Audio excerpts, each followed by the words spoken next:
રાજકુમાર જાટ કેસમાં જ્યારથી postmortem report સામે આવ્યો છે ત્યારથી જ આ કેસ શંકારા ઘેરામાં આવી ગયો છે। ત્યારે હવે આ મામલે ન્યુરોસર્જન ડોક્ટર હેમાંગ વસાવડાનું નિવેદન સામે આવ્યું છે। તેમણે જણાવ્યું કે 3 દાયકાની મેડિકલ કારકિર્દીમાં આવો રિપોર્ટ તેમણે જોયેલ નથી।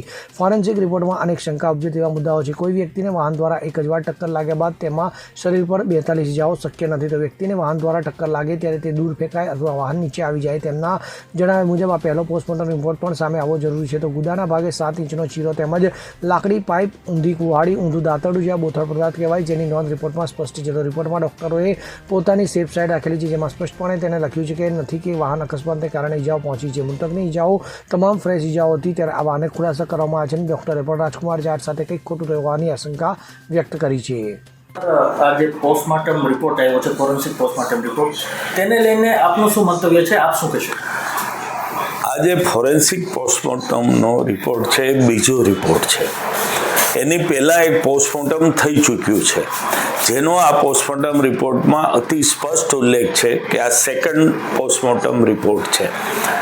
આ પોસ્ટમોર્ટમ રિપોર્ટમાં 42 ઇજાઓ બતાવવામાં આવી છે। વાહન અકસ્માતના કારણે 42 ઇજાઓ શરીરના આગળના ભાગે છે, પાછળના ભાગે છે અને ગુદા જેવા પ્રાઇવેટ ભાગે છે।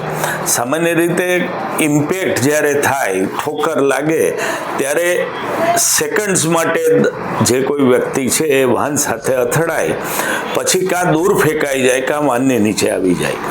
દૂર ફેંકાઈ જાય તો કોઈ બોથડ પદાર્થ જેવું કે રેલિંગ છે લોખંડની કે દિવાલ સાથે ભટકાણો હોય તો બે જગ્યાએ આગળ અને પાછળ તો ઈજા થઈ શકે। બીજું, વાહન અકસ્માતમાં મારી 30 વર્ષની જિંદગીમાં ખૂબ વાહન અકસ્માત અને કેસોની સારવાર કરી છે। આવી 42 ઇજાઓ જોવા મળે એવું હું પહેલી વાર જોઈ રહ્યો છું। કુલ 42 ઇજાઓ મૃતકના શરીર ઉપર છે। પોસ્ટમોર્ટમ રિપોર્ટના 19માં કારણ કોઝ ઓફ ડેથમાં એવું બતાવવામાં આવ્યું છે કે આ ઇજાઓ મૃત્યુ પહેલાંની હતી, ફ્રેશ હતી એટલે કે તાજી હતી અને કઠણ અને બોથડ પદાર્થથી થયેલી ઈજાઓ હતી। ક્યાંય એવું નથી લખવામાં આવ્યું કે આ ઈજાઓ વાહન અકસ્માતથી સંભવી શકે તેવી ઈજાઓ હતી।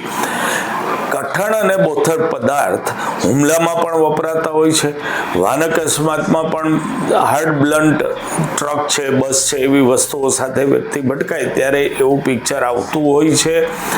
પણ કઠણ બોથડ પદાર્થમાં લાકડી આવે, પાઇપ આવે, ઊંધી કુવાડી આવે, ધારીઓ આવે, ઘણી બધી વસ્તુઓ આવતી હોય છે। પણ સામાન્ય રીતે એક લાઈન લખાતી હોય છે કે આ ઈજાઓ વાહન અકસ્માતથી ઉપજવી શકે એવી ઈજાઓ હતી। એ વાક્ય આ પોસ્ટમોર્ટમ રિપોર્ટના કોઝ ઓફ ડેથમાં આપવામાં આવ્યું નથી। બંને રિપોર્ટ સાથે વાંચવા જોઈએ। પહેલા ડૉક્ટર પણ ક્વોલિફાઈડ પ્રમાણિત ડૉક્ટરો છે જેમણે પહેલું પોસ્ટમોર્ટમ કર્યું છે, આ બીજું પોસ્ટમોર્ટમ છે। જો બે રિપોર્ટ સાથે વાંચવામાં આવે તો ઘણા બધા પ્રશ્નો જે ઊભા થાય છે એનું નિરાકરણ આવી શકે।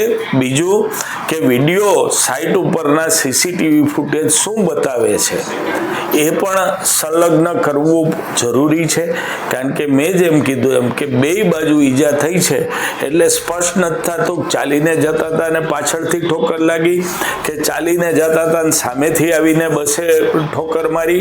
આ બધી વાતો છે એ તપાસમાં પોલીસે ક્લિયર કરવી ખૂબ જરૂરી છે, નહીંતર આવતા દિવસોમાં આની ઉપર ઘણી બધી કોન્ટ્રોવર્સી જ્યારે કેસ ચાલશે ત્યારે થઈ શકશે।